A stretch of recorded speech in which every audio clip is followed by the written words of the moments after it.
Pumutok o hindi? Hindi. Okay, bakit hindi pumutok? Pero, maglagay ako ng isa. Puputok yan. Puputok?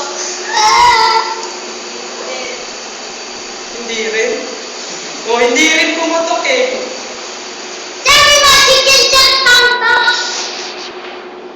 Lumilit na eh. Okay, tingnan niyo ulit bakit hindi siya pumutok?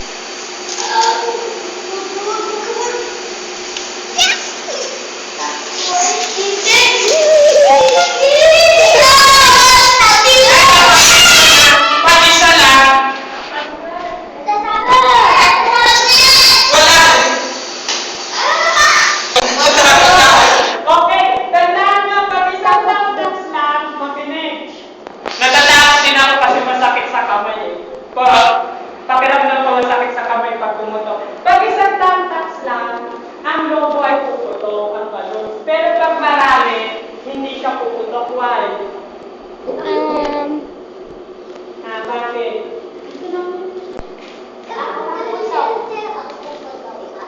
Ano kaya? Bakit hindi puputok pag isang taming tamtax? Hindi namin Okay, bukas ipaliwanag sa akin pag maraming tamtax, hindi ka puputok. Pero pag isa lang, puputok siya. Why? What is the reason? Okay, sige na, sino